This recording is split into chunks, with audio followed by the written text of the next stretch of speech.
All right, so let's talk about marketing, guys. Like I said, as a wholesaler, you are essentially a marketer who is searching the earth or whatever market. Now, wholesaling can be done virtual. You don't have to do it where you live. Essentially, it's super easy to do it all over the country.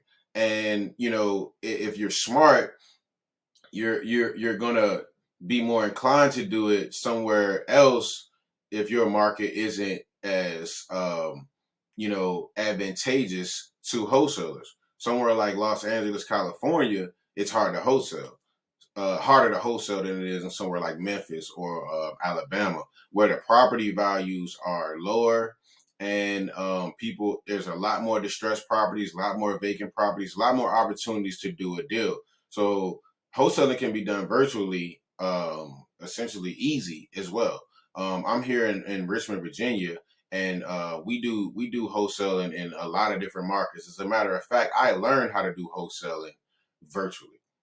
So, like I said, guys, you're marketing to look for motivated sellers, and the first step in that is finding the data, right?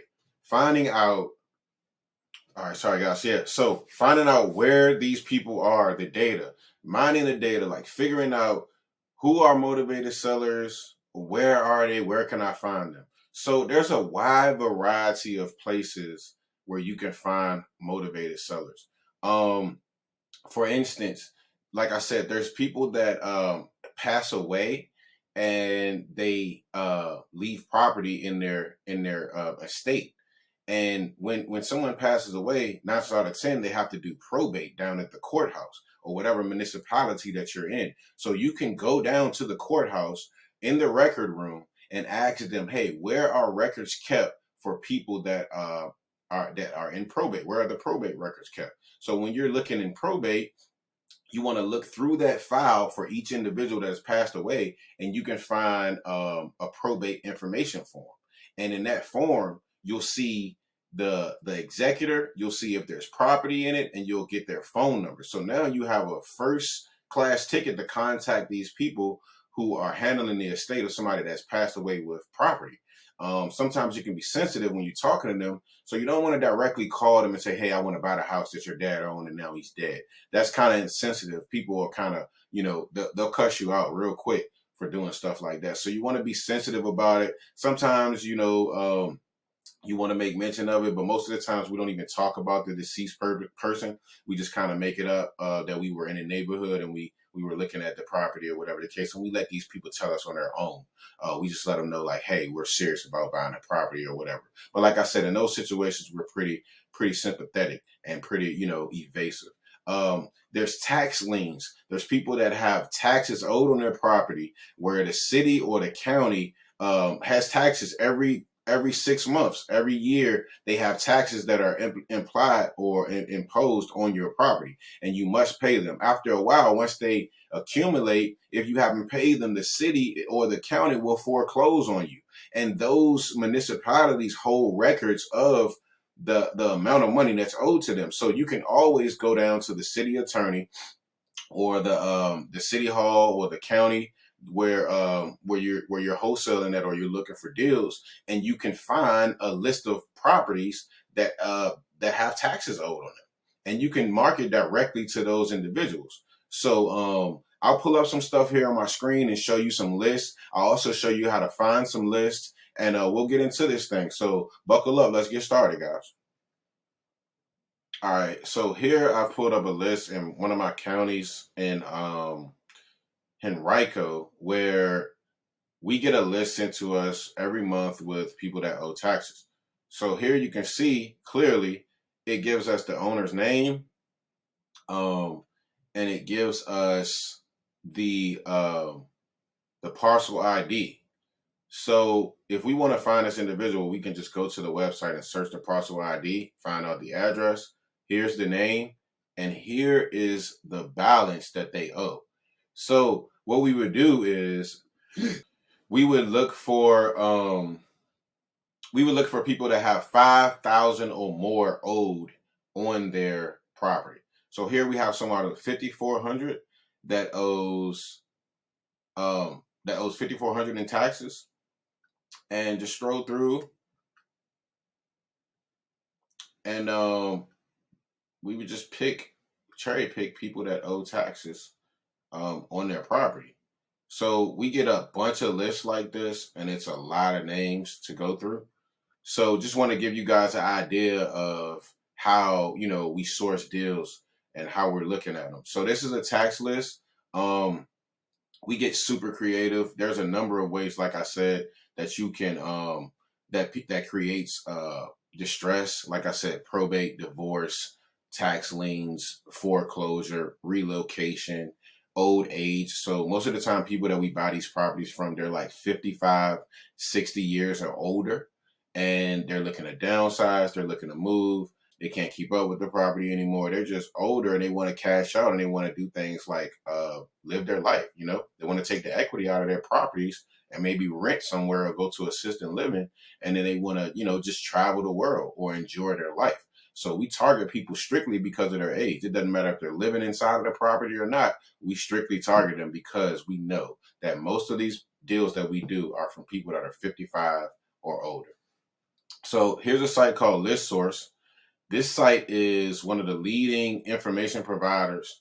They are the leading one. And here you can build your own list. You can do a number of things. So you can let me just show you how I would build a list. So we go build a list, right? And we'll go in here and we'll search by state.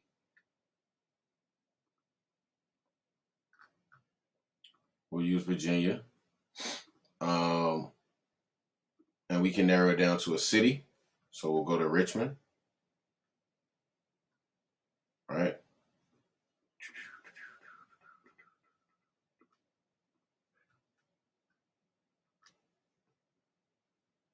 All right. So then we'll go to Richmond.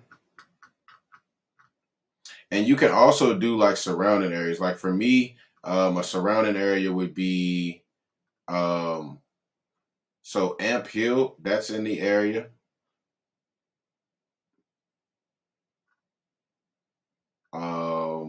Ashland. So these are all like surrounding counties of Richmond. Chesterfield, let's see where that is. Okay, Chesterfield. Got it. So on and so forth. So you guys, just depending on your market, you can pick whatever area that you see that's close by, or once you do your due diligence on a market that you pick, you can just look at what areas are close by. So then we can go to the next, and we'll skip over the mortgages. We'll go to the property, and we usually do 3 to 10. Right. And we'll do last market sale date. We want to do last market sale date. We want to do 10 years or before. So we want to go to 2012, and we'll just do that. Okay. So, all right, this one needs to be at 1900.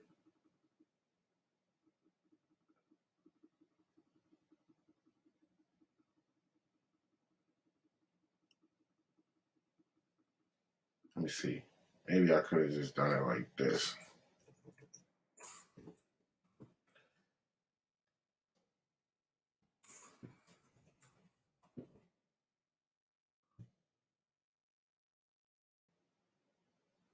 All right. We'll do property type. We'll go single family residential.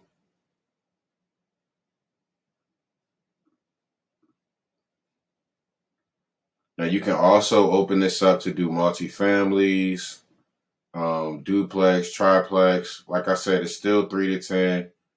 So, you know, it'll still catch all of that. Year built, we want from let's see, 1920 to 1999, right? Or let's just say 2010.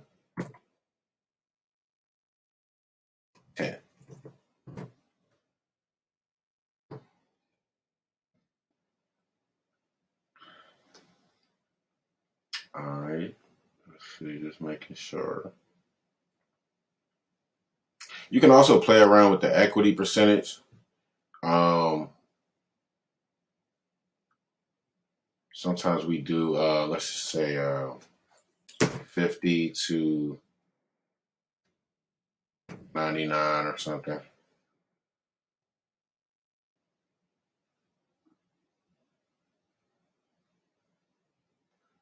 Yeah, we'll go for that. Go with that for now. Foreclosure, we'll leave that.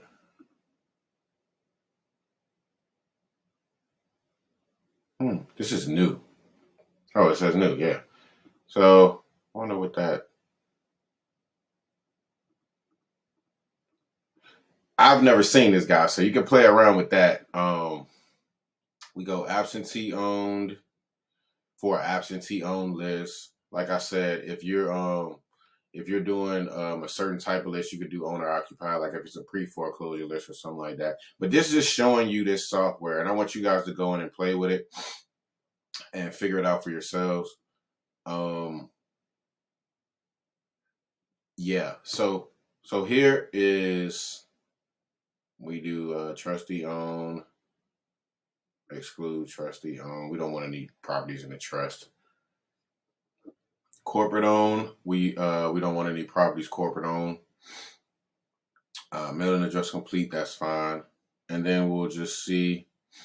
Well, you can buy the list right there. You just put your information in, and you can buy the list. All right. So that's an avenue where you can purchase lists. They also have a number of third party lists where they where what they do is they'll get the information from CoreLogic or List Source, and they'll sell the information like PropStream or Batch Leads or REI Reply. All right, it's just so many. You can start a company, get this information, and you can sell them third party as well. So guys, I wanted to show you how to data mine and find the data. You can there's a number of ways depending on which niche you pick. Whether it's tax liens or probate or absentee owned. A lot of the cities or counties have a vacant list that they have listed on their website. So 9 out of 10 is going to be a lot of people that have their list. So another key thing is trying to be as less competitive as possible. So if you go on a city website like Atlanta and you get their vacant list posted on their site, 9 out of 10, every wholesaler is going to have that list because it's free and it's right there in front of you. But something like this, where you have to know somebody to send this to you, or you have to do some actual work to get it, that's going to cut down on the people or the competition. And List Source, buying your list, that's going to cut down on the list, or on the competition of people that have it. Keep that in mind when you're mining for data to do your marketing. Another way that you can do this is driving for dollars. So if you're driving for dollars, you want to pretty much just have a notepad or something of that nature and a pen. And as you're just riding through neighborhoods of the area or the market that you pick, if you are local there, then you can just take down the address of the vacant properties. Once you have the address of the vacant properties, you can go on the city assessor site and you can find the address, the owner's name, their mailing address, and you're able to then search them to find their information to be able to call them. So real quick, I'll go through a scenario where, let's say you're driving for dollars and you want to be able to find out who these people are.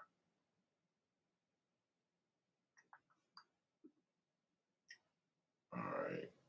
Let's see, just making sure that we are still recording. Let me see.